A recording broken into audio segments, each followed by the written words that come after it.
मकसद सिर्फ ये है बच्चे जिस्मानी तौर पे सेहतमंद रहें। जिस्म अगर से सेहतमंद रहेगा, दिमाग भी सेहतमंद रहेगा। और हमारी दिली ख्वाहिश है बच्चों खुद से जीतने की जिद है, खुद से जीतने की जिद है, मुझे खुद को ही हराना है। मैं भीड़ नहीं हूँ दुनिया की, मैं भीड़ नहीं हूँ दुनिया की, मेरे अंदर एक जमाना है। ये भूल हर बच्चे को भेजे स्कूल। तालीम ऐसी सीढ़ी है जिससे चलती पीढ़ी है। पढ़ेंगे पढ़ाएंगे तरक्की याफ्ता देश बनाएंगे। दादी सुन लो हमारी बात, पढ़ने की हमारी उम्र। हम बच्चों का नारा है, तालीम का हक हमारा है। आधी रोटी खाएंगे स्कूल जरूर जाएंगे। बहुत हुआ चूल्हा चौका, लड़कियों को दो तालीम का मौका। तो तुम्हारा नाच जाए, तुम्हारे बाबा ने तीनों का दाखिला करा दिया स्कूल में। एक भी मेरे काम की ना रही, जिसे देखो स्कूल भागी जा रही है। अरे स्कूल में जरा सी देर हो जाएंगी तो कौन सी कयामत आ जाएंगी। रुबीना तू लपक के ले आ दादी की छालियाँ। अम्मा इतनी देर से कह रही मेरी चोटी बांध दो, कोई सुनता ही नहीं। समीना जल्दी से इसकी चोटी बांध दे। अम्मा मुझे देरी हो रही है और अभी कपड़े भी प्रेस करने हैं। देर से स्कूल पहुंचने पर सजा मिलती है। सत्यानाश हो इस पढ़ाई का। अरे क्या मिलेगा इससे, आने दो तुम्हारे बाप को। समीना जरा ऊपर जाके अपने अब्बा को तो उठा दे। मैं नहीं जा रही, एक तो उठते नहीं, उठे तो डांटने लग जाते हैं। अरे यही पढ़ती हो स्कूल में, अपने घर में अपने ही बात की बुराई, बेड़ा गर्क हो जाए तुम्हारा। मैं इतनी देर से कह रही हूँ मेरी चोटी बांध दो ना। देख मैं नाश्ता बना रही हूँ। ओ समीना जल्दी से इसकी चोटी बांध दे। तू नहीं है या कान बहरे कर रखे हैं? बस सब मेरे पीछे पड़ जाओ, अल्लाह किसी को बड़ी बेटी ना बनाए और छोटी बेटी भी ना बनाए। बाजी मेरी चोटी बांध दो ना। ए दुल्हन अब समीना को भी घर बिठा लो, इतनी बड़ी हो गई है फिर भी ना तरीका ना सलीका। जिस घर में जाएंगी हमारी नाक कटवाएंगी। जिसे देखो वो मेरे पीछे पड़ा है। अभी 10वीं जमात में गई हूँ, अभी से घर बिठा लोगे मुझे? तू तो बड़ी कल्ले दराज हो गई है। लाश पीटी, उठने दे तेरे बाबा को, आज सबक सिखाती हूँ। गल भर की जबान हो गई है।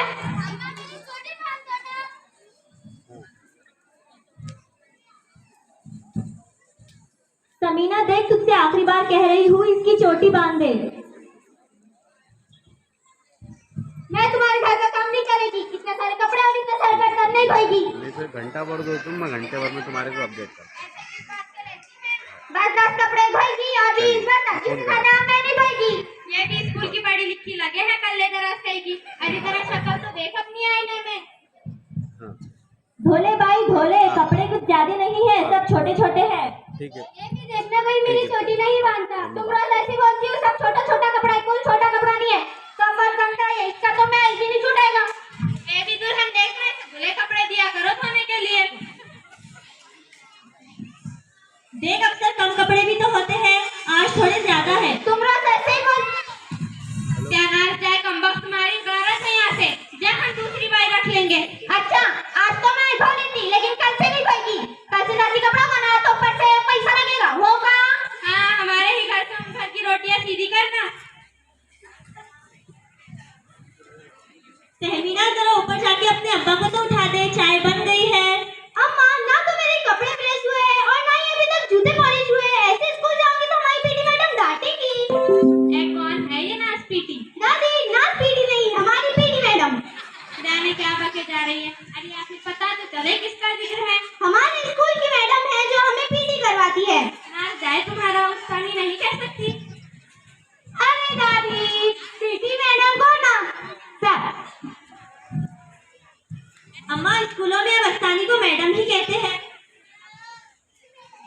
और पीटी कराने वाली मैडम को सानी कहते हैं। अरे चल बढ़िया है मुझे समझाने वाली। उठने दे तेरे बाबा को, आज तेरा इंतजाम कराती हूँ। अरे लड़की गुड़ न दे मगर गुड़ की सी बात तो कर।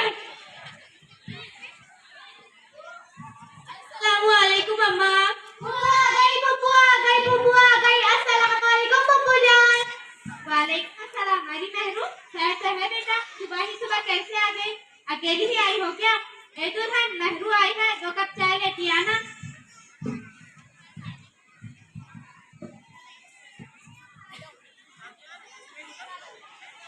अस्सलामुअलैकुम महरू बहन, सुबह ही सुबह कैसे आना हुआ? सब खैरियत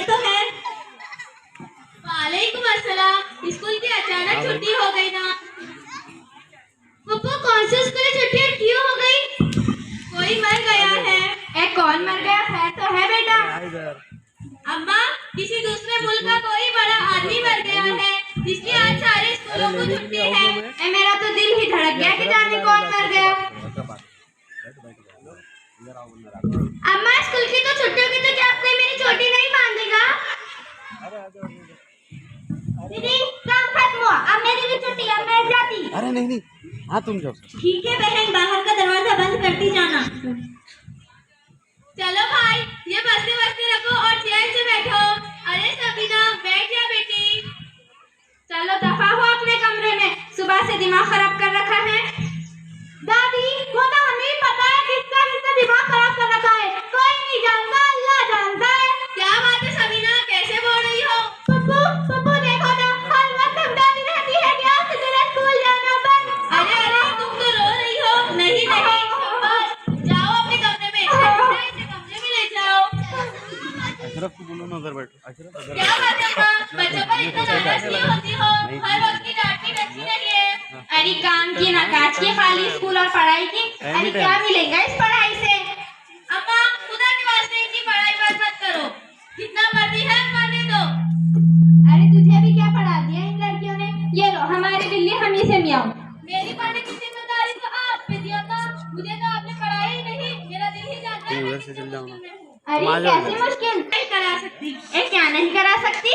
अरे वो स्कूल का काम। अरे तो कोई मास्टर ही रख लो, वो पढ़ा दिया करेगा। अरे तो ये सब करने की जरूरत ही क्या है? चलो खैर से वो तो लड़का है, लेकिन हमारी घर की तीनों लड़कियों का स्कूल जाना मुझे बिल्कुल नहीं पसंद। अम्मा, खुदा के वास्ते इनकी पढ़ाई बंद मत करना। अगर ये पढ़ लिख जाएगी ना तो अपने पैरों पर भी खड़ी हो सकती है। भाभी, पढ़ी लिखी औरत इतनी बेसहारा नहीं होती। चाहती तो मैं भी यही हूँ कि 10वीं तक पढ़ ले, की मर्जी नहीं। भाभी, अब 10वीं पास की कोई हैसियत नहीं। इन्हें तो BA कराओ, MA कराओ, टीचर बनाओ, नर्स बनाओ। मैं भाईजान से बात कर लूंगी। ए हमें ना करानी नौकरी, दुनिया क्या कहेगी? अम्मा, वो मेरी बचपन की सहेली थी ना अकीला। ए हाँ, वही ना बेचारी का 3-4 महीने पहले मियाँ मर गया। बड़ा अफसोस हुआ। जुमा को दुल्हन बनी, हफ्ते को बेवा हो गई। बेचारी पर जैसे बिजली टूट पड़ी है। अब न इसे कोई मायके में पूछता है न ससुराल में। अरे इसका मियाँ क्या खत्म हुआ, इसकी तो दुनिया ही। पढ़ने तो इन्हें, जो औरत पढ़ी लिखी होती है ना, उनके आगे इतनी मुश्किलें नहीं आती जितनी मुश्किलें हम जैसों के आगे आती है। अकीला की मिसाल तुम्हारे सामने है। कहते हैं जिसमें चमक नहीं वो हीरा नहीं, और जिसमें दमक नहीं वो औरत नहीं। दमक तो तालीम से आती है ना। देखना अम्मा, मेहरू बात तो बिल्कुल ठीक कह रही है। देखो लड़कियों, तुम्हें जहाँ तक पढ़ना है पढ़ो। अब मैं तुम्हें पढ़ाई से कभी नहीं रोकूंगी। और आज स्कूल की छुट्टी है तो क्या, बस्ते खोलो और पढ़ने बैठो। दादी दादी, क्या तुम हमसे कह रही हो? अरे हाँ लड़की, हाँ। दादी दादी, क्या तुम हमें स्कूल जाने से कभी नहीं रोकोगी? अरे नहीं लड़कियों, नहीं रोकूंगी। दादी दादी, क्या तुम मेरी चोटी बांध दोगी? हाँ, पर एक शर्त है। ऐसी शर्त? मैं रोज तेरी चोटी बांधूंगी, लेकिन तू रोज मुझे 1 घंटा पढ़ाएंगी। बोल मंजूर? लो सुनो, दादी मुझसे कह रही कि रोजाना मुझे 1 घंटा पढ़ाना है। अम्मा, ईमान से तुम इस उम्र में क्या पढ़ोगी? अरे हाँ बेटा, हर्ज ही क्या है? दादी, अम्मा रुबीना को तो ठीक से पढ़ना भी नहीं आता, वो तुम्हें कैसे पढ़ाएंगी? अरे नास्पीटी, तो तू किस दिन काम आएगी? आज से तू ही हमें पढ़ा दिया कर। और अगर तेरी अम्मा राजी है तो इसे भी पढ़ा दे। अरे महरू, तू भी जमीना की शागिर्दी में आ जा। कहते हैं सुबह का भूला शाम को घर लौटाए तो उसे भूला नहीं कहते। अम्मा, अब इस उम्र में क्या पढ़ोगी? लो बुआ, तीली का तेल जले मशलची का दिल जले। ए दुल्हन, तुम भी बिस्मिल्लाह कर लो। पढ़ाई में कैसी शेर? अरे कोई भाईजान को उठाकर लाए और कहे अम्मा के वास्ते बस्ता लाए। अरे कोई मेरी चोटी तो बांध दो ना। आलूगी से बचने की कोशिश करें और कुदरती दौलत के इस्तेमाल की बायशयारी से करें। दरख्त हमें ऑक्सीजन देते हैं, इन्हें न काटे। जमीन हमारी अमानत है, इस अमानत की हिफाजत हमारा फर्ज है। शोर की इज्जत, आसाब की तबाही।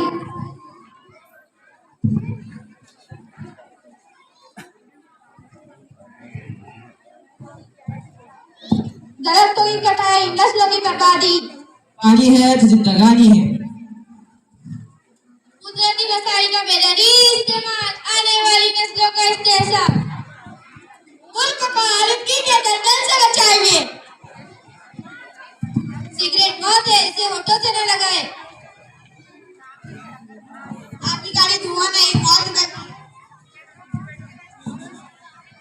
प्लास्टिक हटाओ, जिंदगी बचाओ।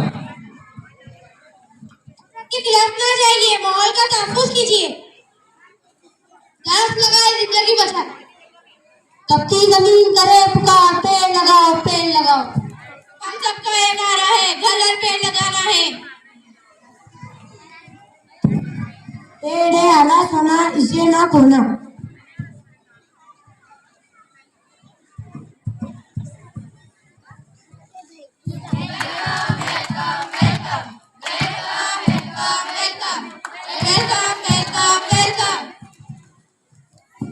अस्सलामुअलैकुम साथियों, मैं हूँ आप सबकी नई जमीन, जिसे साफ सुथरा रखने के लिए आप सबने कोशिशें की। आप सबका शुक्रिया। मेहरबानी करके आप सब खड़े हो जाए और हमारे साथ अहद ले। हम अहद करते हैं कि हम सब मिलकर तगय्युर लाएंगे, कुदरती वसाइल के बेदलील इस्तेमाल से गुरेज करेंगे, माहौल और जमीन को अपने लिए बचाएंगे। शुक्रिया, शुक्रिया।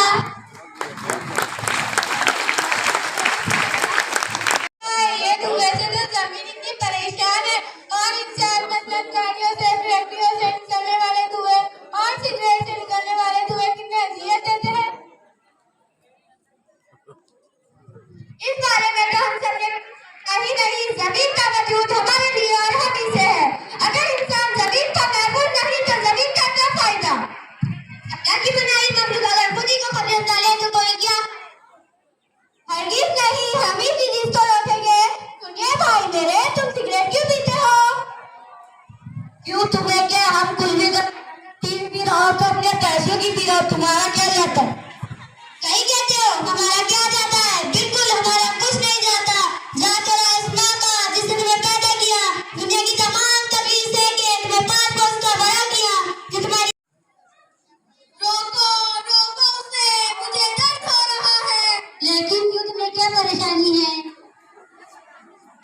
बेचारे गरीब मजदूर लकड़ियाँ काट के हमारे लिए फर्नीचर ही बनाते हो और हमारे घर के उसमें में इजाफा करेंगे। इस कदर मतलब परस्त इंसान हो तुम लोग। इस लूहे जमीन की हर्षे हमारे लिए उस परवरदिगार ने बनाई है, लेकिन हर्षे का इस्तेमाल करने का तरीका होता है। हाँ साथियों, जमीन बिल्कुल सच कहती है। अल्लाह ने इस कायनात की हर्षे हमारे लिए ही बनाई है, लेकिन हमें चाहिए कि हम सारी चीजों के इस्तेमाल में एहतियात करते। ठीक कहती हो तुम। बेशक तुम दरख्तों से लकड़ी हासिल करते हो, लेकिन तुम एक दरख्त काट कर परिंदों को मस्कन छीन लेते हो। दरख्त तुम्हें ताजा हवा देते हैं, फल फूल देते हैं, साया देते हैं। हमें चाहिए कि हम एक दरख्त काटे तो 2-4 दरख्त लगाए, ताकि माहौल का तवाज़ुन बरकरार रह सके। लेकिन क्यों, तुम्हें क्या बिल्कुल ठीक। ए भाई जरा सुनो तो। आबादी गाओ, आप ये हरे भरे दरख्त क्यों काट रहे हैं? अगर हम दरख्त न काटेंगे तो घर वालों का पेट कैसे पालेंगे? आपकी बात भी सही है, लेकिन कोई दूसरा तरीका नहीं है। हम तो लकड़ियाँ काटते हैं और बेचते हैं, यही हमारा पेशा है। आपकी बात सही है, लेकिन क्या ये अच्छा है? आप ऐसे हरे भरे दरख्तों को काटने की बजाय सूखे दरख्त काटे, जिनकी जिंदगी खत्म हो चुकी हो, और एक दरख्त काटे बाद तो नए दरख्त लगाए, ताकि माहौल का तवाज़ुन बरकरार रह सके। शुक्रिया, बात तो तुम सही कहती हो। हमारी आगे बढ़ने के लिए शुक्रिया। चलो हम ये हरा भरा दरख्त न काटे, जंगल में चलकर सूखा पेड़ काटे। हाँ यही ठीक है, शुक्रिया। अब मुझे बेहतर महसूस हो रहा है।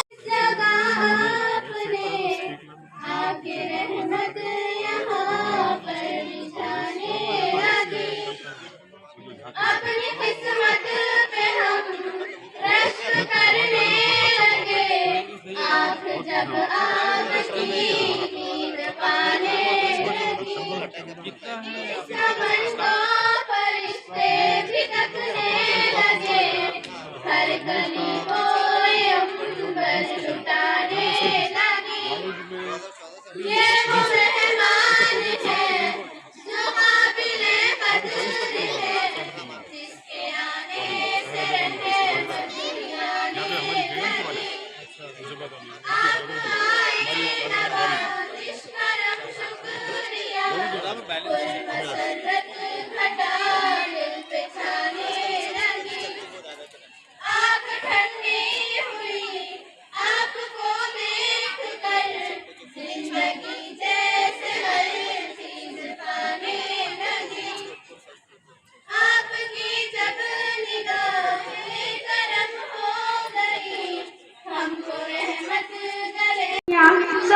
2000 ईस्वी में डाली गई और जुबैदा मेमन हाई स्कूल की शुरुआत 2014 ईस्वी में की गई।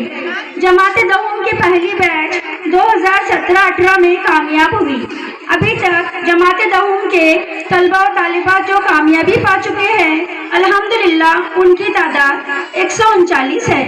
माशाल्लाह से अब तक 5 बैच कामयाबी से हमकिनार हो चुके हैं। अच्छे और काबिल असातिज़ा की मदद से तलबा तालीमी मेयार को परवान चढ़ाया गया।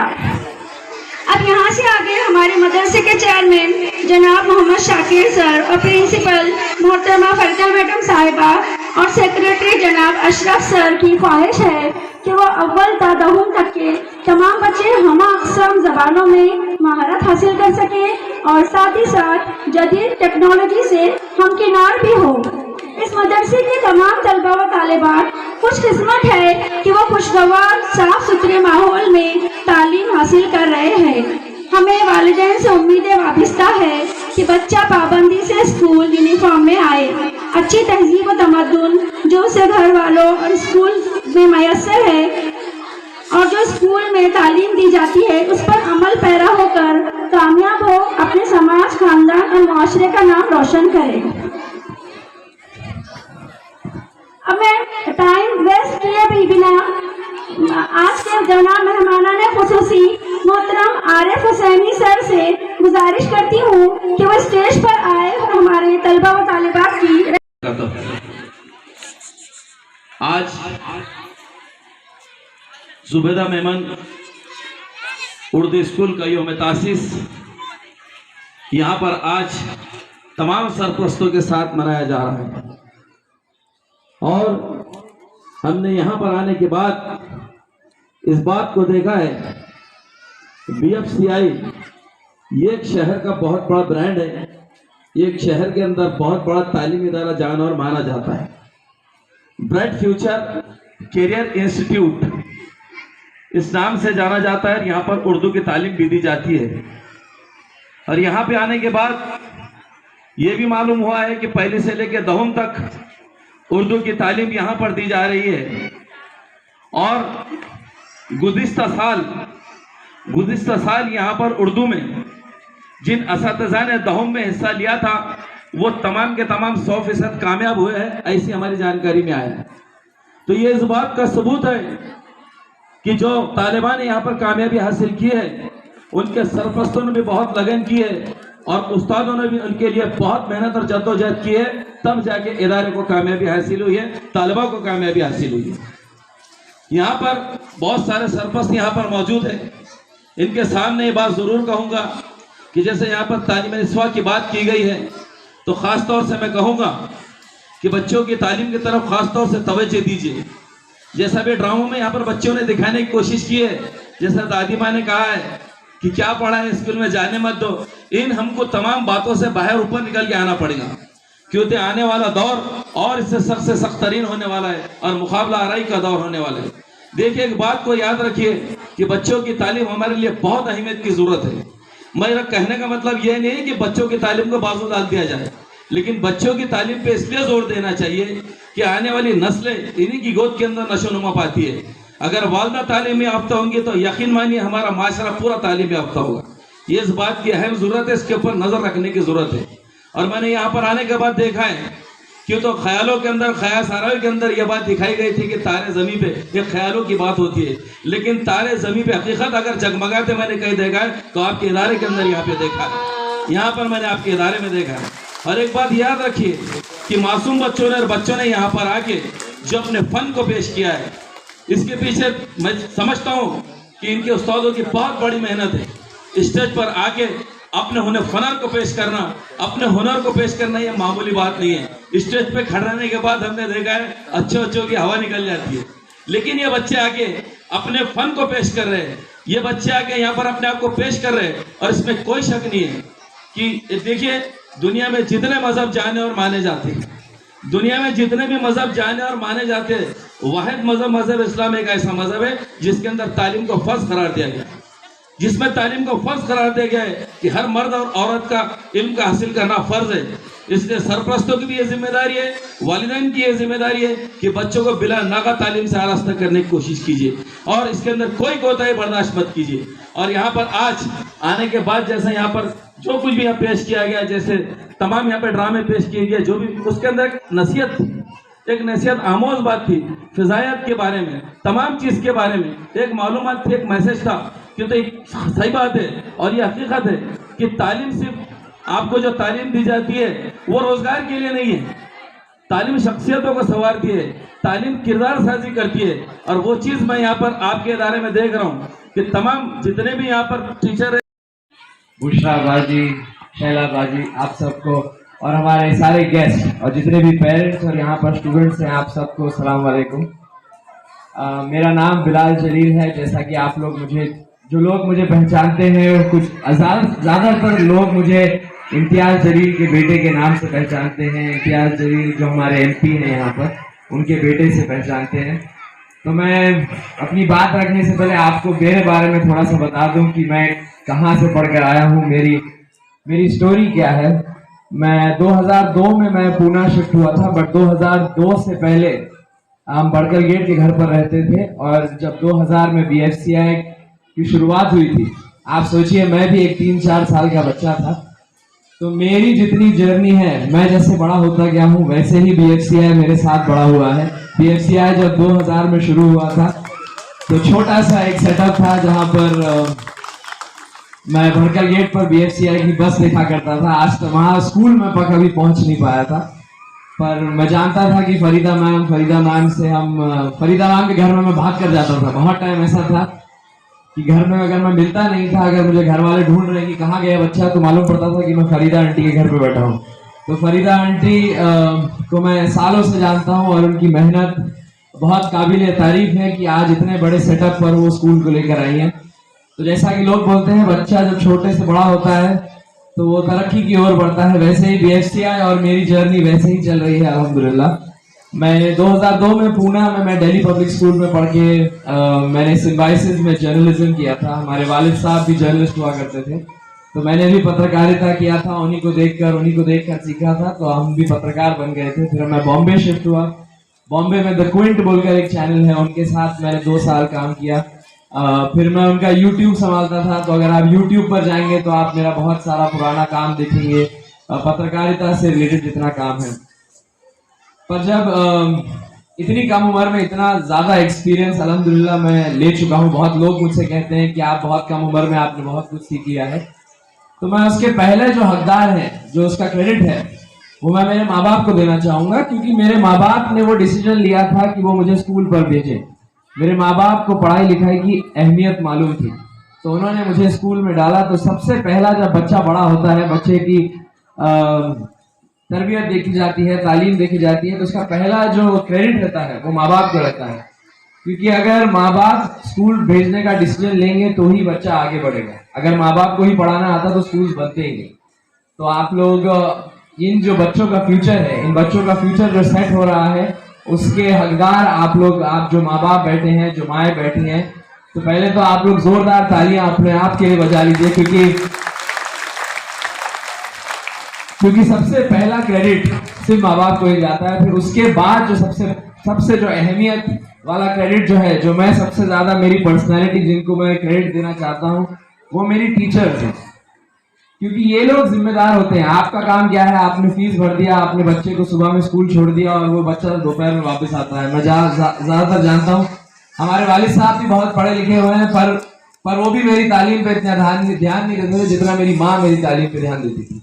हमारे वालिद साहब MA कर चुके हैं, MBA कर चुके हैं और ट्रिपल मास्टर्स है उनका, बट मेरी पढ़ाई पे उन्होंने कभी ध्यान नहीं दिया। वो कहते थे बेटा जिसको पढ़ना है वो लाइट के नीचे भी पढ़ लेगा, वो स्कूल के अंदर भी पढ़ लेगा, वो घर के अंदर भी पढ़ लेगा। बट हमारी अम्मा थी जिनको स्कूल भेजने का बहुत शौक था, अच्छे कॉलेज में भेजने का बहुत शौक था। और हमारा सिस्टम ऐसा बना है, हमारी सोसाइटी ऐसी बनी है कि लड़कों के लिए बहुत आसान होता है आगे पढ़ना, पर लड़कियों के लिए थोड़ा मुश्किल हो जाता है, क्योंकि हमारा सिस्टम ही बना नहीं है लड़कियों को कंफर्टेबल और सेफ फील कराने का। बट मैं यही कहना चाहूँगा कि यहाँ पर मैंने बहुत सारी बच्चियों को देखा है, बहुत सारी टैलेंटेड बच्चियों को देखा है, और ये टैलेंट आप लोग जाया मत जाने दीजिए। ये जो आपकी बच्चियां जो पोटेंशियल दिखा रही हैं, जो एग्जाम्स में अच्छे रिजल्ट दिखा रही हैं, अभी तो ये छोटी हैं। आपका डिसीजन मेकिंग टाइम जब आएगा, जब ये 10वीं में आएंगी, 11वीं में आएंगी, 12वीं में आएंगी, तो मैं इतना ही रिक्वेस्ट करूंगा कि आप उनको ग्रेजुएशन तक भेजिए। और अगर वो बच्ची पढ़ना नहीं चाहती है, अगर वो बाप नहीं मान रहा है, तो मैं वो माँ से रिक्वेस्ट करूंगा कि मेरे ऑफिस पर आए, हमारे वालिद साहब को लेकर जाएंगे उनको पढ़ाने के लिए। अगर वो अम्मा नहीं मान रही है, तो मैं वो बाप से रिक्वेस्ट करूंगा कि आप हमारे ऑफिस में आइए, हमारी अम्मी आपकी बेगम को समझाएंगे कि पढ़ाई की अहमियत क्या होती है। क्योंकि मैं जानता हूँ, जब मैं बंबई जाता हूँ, जब मैं अच्छे कॉलेजेस में पढ़कर आया हूँ, मैं अभी लंदन में था 1 साल, तो वहां पर होता क्या है कि अगर 40 बच्चे हैं, और ये दुनिया का बेस्ट इंस्टीट्यूट है, आप समझ लीजिए, मेरा स्कूल भी था इंडिया के टॉप 5 स्कूल्स में आता था एक टाइम पर। तो वहां पर मैं और मेरे साथ हम 2 लोग 300 के बैच में, हम 2 अकेले मुसलमान लोग थे, हम 2 अकेले मुसलमान बच्चे थे। और मुझे उस क्लास में इतना बुरा लगता था, क्योंकि पहले मुझे लगता था कि तो सिर्फ मैं ही एक मुसलमान पढ़ रहा हूँ, ये क्या हो रहा है, मेरे साथ ऐसा क्यों हो रहा है कि मैं ही एक अकेला मुसलमान बच्चा क्यों हूँ। तो होता यह है कि हमारे माँ बाप भरोसा नहीं करते इस सिस्टम के ऊपर कि नहीं भाई दीन से दूर कर देगा स्कूल, दीन से दूर कर देगा। पर ये आप गलत फहमी में मत रहिए।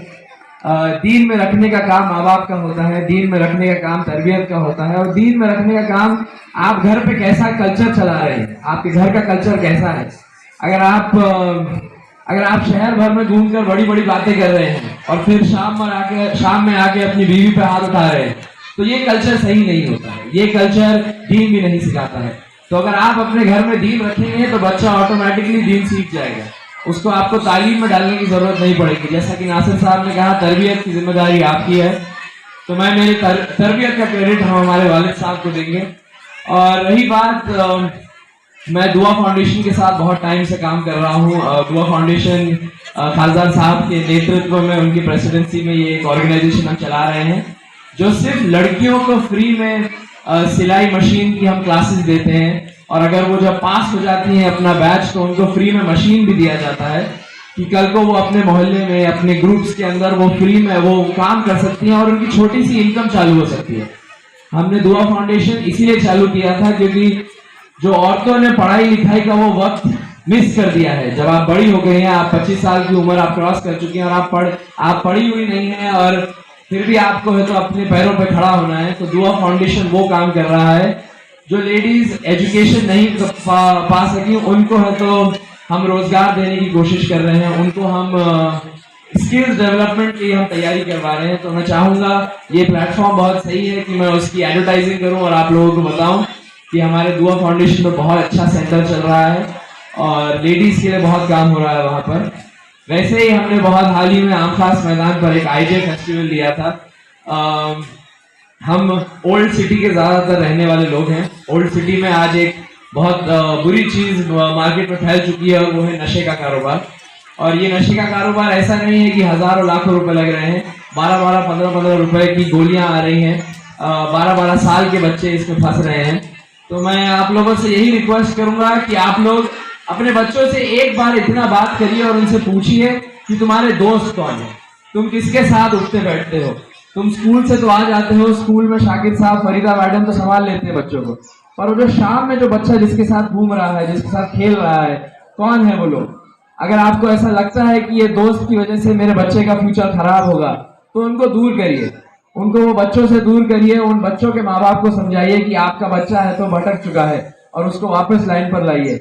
ये सोसाइटी ऐसी है, औरंगाबाद शहर ऐसा है, जैसा कि मैं पूना में रहा हूँ, बॉम्बे में रहा हूँ। पूना में अगर आपकी जिंदगी में कोई प्रॉब्लम आएगा तो कोई पूछने नहीं आएगा, बॉम्बे में अगर आपकी जिंदगी में कोई प्रॉब्लम नहीं आएगा कोई पूछने नहीं आएगा। पर औरंगाबाद ऐसा एक वाहिद शहर है, आपकी जिंदगी में प्रॉब्लम नहीं भी है तो पूछने आएगा आदमी के भाई कैसा चल रहा है।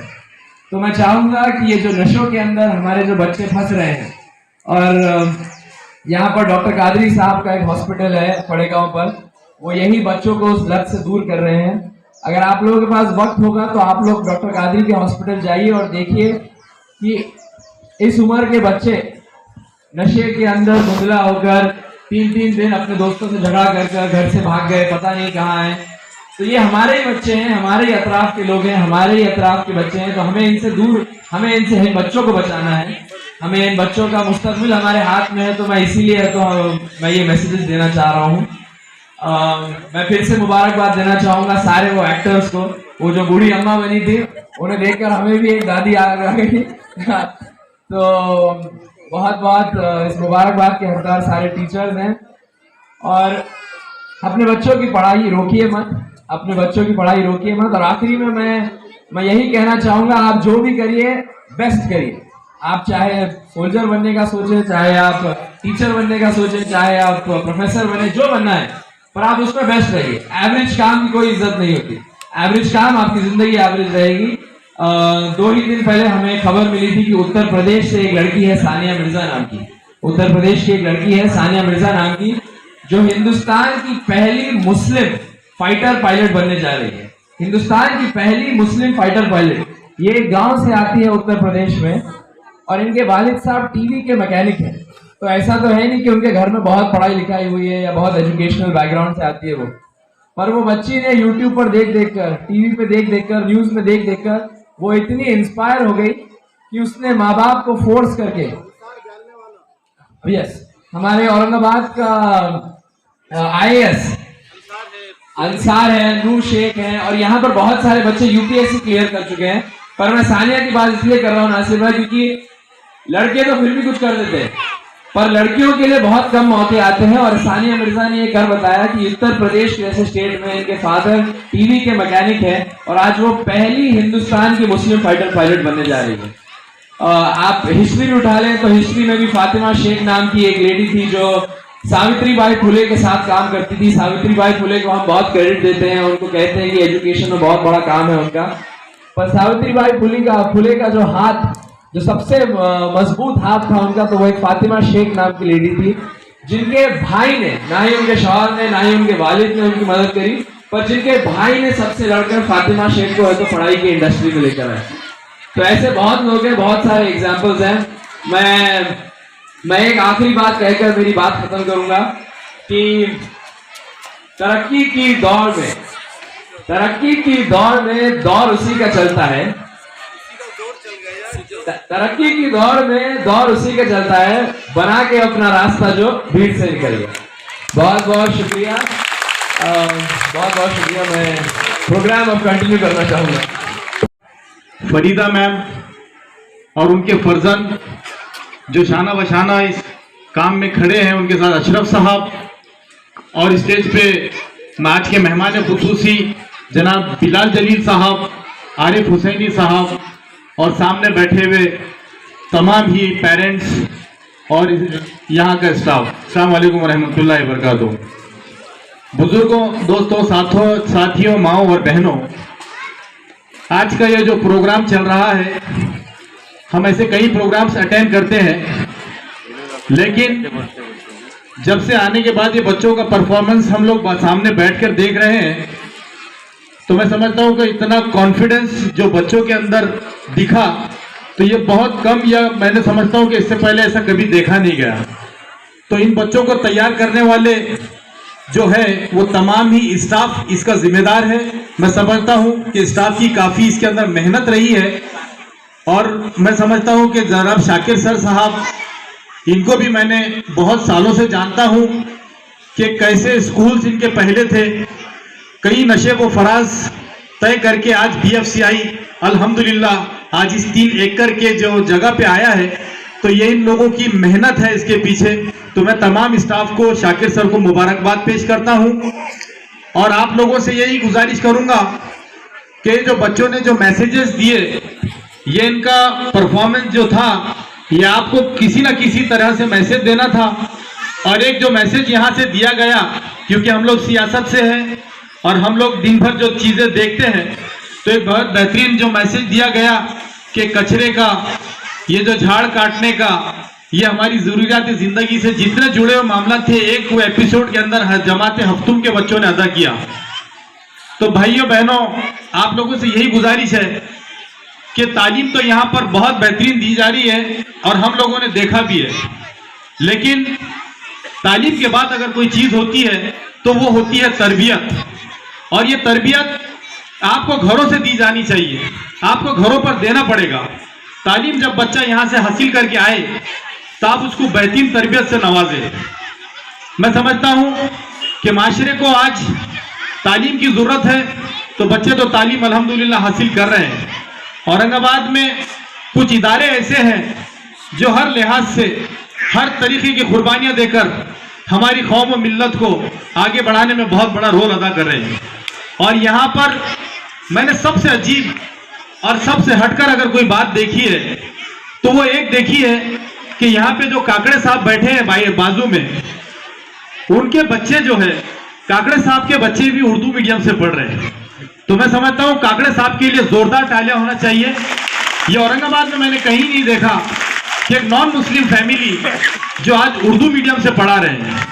तो शाकिर सर, मैं समझता हूँ कि जैसा आरिफ हुसैनी साहब ने कहा कि इसके बाद भी आपके इस इदारे को हमारे तरफ से जब भी आपको जरूरत महसूस होगी, आधी रात को हम कॉरपोरेटर्स हो, बिलाल जलील साहब हो, इम्तियाज जलील साहब हो, हम लोग आपके लिए हमेशा हाजिर रहेंगे। आपने यहाँ पर बुलाया, बोलने का मौका दिया, आप तमाम का शुक्रिया अदा करता हूँ। Thank you very much. रोको रोको उसे, मुझे दर्द हो रहा है। लेकिन युद्ध में क्या परेशानी है? बेचारे गरीब मजदूर लकड़ियाँ काट के हमारे लिए फर्नीचर ही बनाते और हमारे घर के उसमें में इजाफा करेंगे। इस कदर मतलब परस्त इंसान हो तुम लोग। इस लूहे जमीन की हाशिए हमारे लिए उस परवरदिगार ने बनाई है, लेकिन हाशिए का इस्तेमाल करने का तरीका होता है। हाँ साथियों, जमीन बिल्कुल सच कहती है। अल्लाह ने इस कायनात की हाशिए हमारे लिए ही बनाई है, लेकिन हमें चाहिए कि हम सारी चीजों के इस्तेमाल में एहतियात करते। ठीक कहती हो तुम। बेशक तुम दरख्तों से लकड़ी हासिल करते हो, लेकिन तुम एक दरख्त काट कर परिंदों का मस्कन छीन लेते हो। दरख्त तुम्हें ताजा हवा देते हैं, फल फूल देते हैं, साया देते हैं। हमें चाहिए कि हम एक दरख्त काटे तो 2-4 दरख्त लगाए, ताकि माहौल का तवाज़ुन बरकरार रह सके। लेकिन युद्ध में क्या पर? बिल्कुल ठीक। ए भाई जरा सुनो तो। हाँ बाजी गाओ। आप ये हरे भरे दरख्त क्यों काट रहे हैं? अगर हम दरख्त न काटेंगे तो घर वालों का पेट कैसे पालेंगे?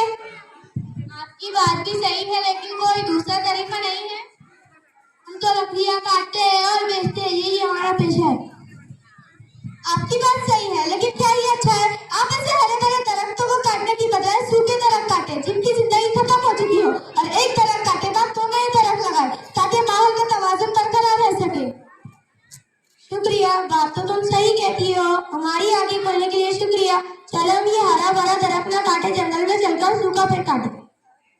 हाँ यही ठीक है, शुक्रिया।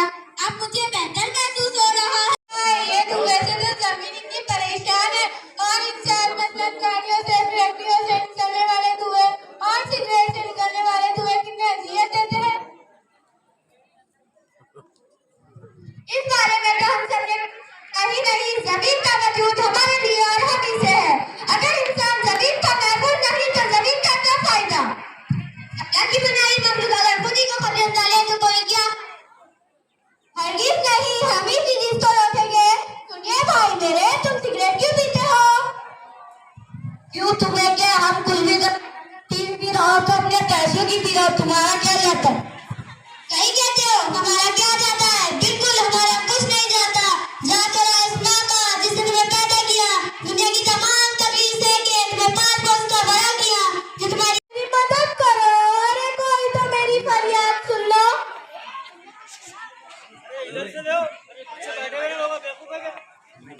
अरे तुमने कुछ सुना? लगता है कोई रो रहा है और मदद की फरियाद कर रहा है। अरे आवाज कहाँ से आ रही है? चलो देखते हैं कौन है। अरे सुनो, कौन हो तुम और क्यों रो रही हो? हमें बताओ, शायद हम तुम्हारी कुछ मदद कर सके। कौन हूँ मैं? अरे मुझसे पूछते हो मैं कौन हूँ? मैं जमीन हूँ, जमीन। क्या कहा? अरे तुम क्या ऊंचा सुनती हो?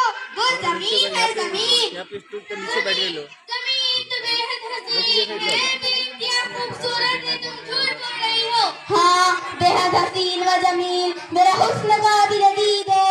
अल्लाह ने मुझे तुम्हें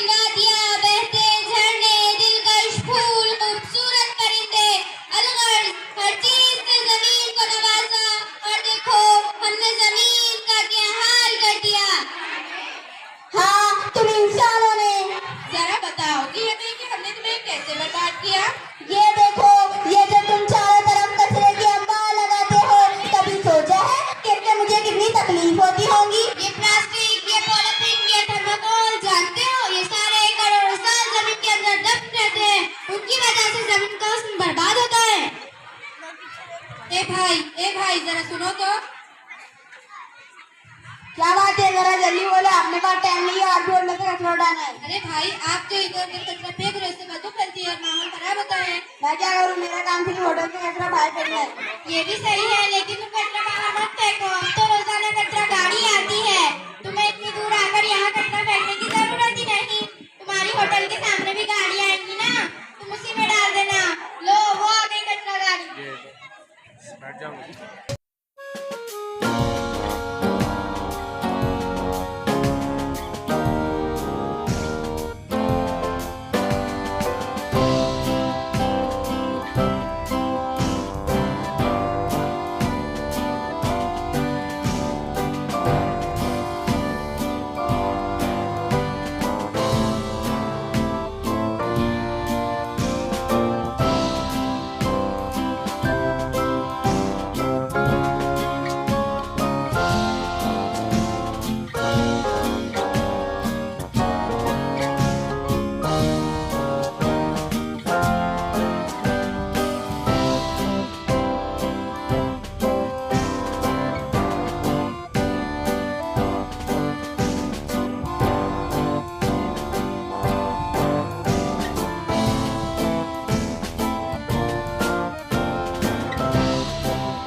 अल्हम्दुलिल्लाह स्कूल का प्रोग्राम बहुत काफ़ी अच्छा रहा और बच्चों का परफॉर्मेंस भी अच्छा रहा और सर का इदारा मिल्लत के लिए एक बाहैसियत वक़ार का सबब बनेगा इंशाअल्लाह ताला।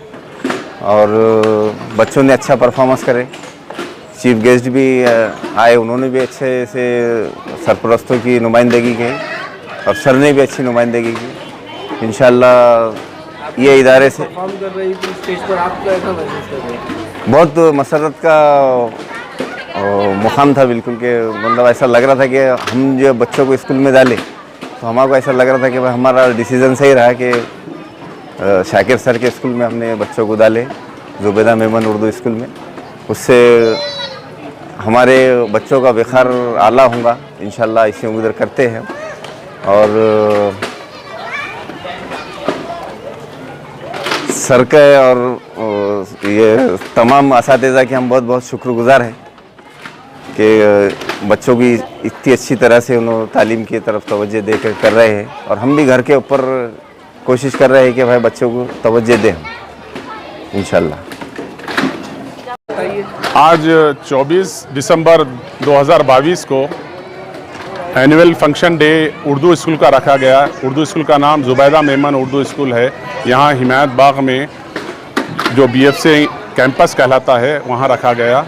बच्चों ने बहुत अच्छा परफॉर्मेंस करे, अलग अलग किस्म के प्रोग्राम पेश किए, बहुत अच्छा रहा प्रोग्राम, बहुत कॉन्फिडेंस से दिए बच्चों ने प्रोग्राम। और मैं समझता हूँ टीचर्स का प्रिपरेशन बहुत अच्छा रहा। और इसमें हमारे पास चीफ गेस्ट बोल के जो आए थे, नासिर सिद्दीकी साहब आए थे, हुसैनी साहब आए थे, और MP के बेटे बिलाल साहब भी आए थे जिन्होंने बहुत अच्छी स्पीचेस दिए, पेरेंट्स को मोटिवेट किए हैं, और ख़ास तौर से पेरेंट्स को नशे से मुक्ति के लिए बहुत सारे हिंट्स दिए हैं बिलाल साहब ने। और मैं समझता हूँ ये बच्चों का जो प्रोग्राम रहा, टैलेंट रहा, ये एक बहुत ही मियारी इंटरनेशनल लेवल का रहा। और ये बच्चे हैं मेरे पास उर्दू स्कूल में। आजकल हम उर्दू स्कूल को निगलेक्ट कर रहे हैं, हम उसे मतलब इम्पोर्टेंस नहीं दे रहे हैं, हम उतना ही इम्पोर्टेंस दे रहे हैं और उन्हें अपडेट रख रहे हैं। आज के ज़माने में जो आज इंटरनेशनल लेवल पे चल रहा है, उसी लेवल का हम परफॉर्मेंस बच्चों ने दिया है यहाँ पे। और बहुत बहुत मुबारकबादी के मुस्तहिक हैं टीचर्स और मेरे पेरेंट्स जिन्होंने कॉपरेशन दिया। Okay, bye bye. देखिए, मैं आज यहाँ पर जुबैदा मेमन स्कूल में आया हूँ और BFCI ग्रुप का ये स्कूल है। शाकिर सर की मेहनत से आज ये स्कूल, बहुत छोटा था पौधा, उन्होंने 2000 में लगाया था, 2001 में लगाया था, और आज कितने 20-22 साल के बाद अल्हम्दुलिल्लाह ये बहुत बड़ा सेटअप हो चुका है। और आई थिंक जो ग्रीन बेल्ट है, जो ओल्ड सिटी है, और जो उर्दू ज़बान को ज़िंदा रखने के लिए ये one of the most prime institutions है। तो यहाँ पे आने के लिए मेरे लिए बहुत फ़ख्र की बात है। मैं इनको बचपन से पहचानता हूँ, मैं बड़ा हुआ हूँ इनके सामने, तो मेरे लिए भी बहुत फ़ख्र की बात है कि उन्होंने मुझे यहाँ पर गेस्ट की तरह बुलाया। और जिस तरीके के नौजवान इंडिविजुअल्स यहाँ से वो तैयार कर रहे हैं, ये देश के लिए ही बहुत अच्छे सिटीजन्स और वर्किंग क्लास लोग रहेंगे अल्हम्दुलिल्लाह।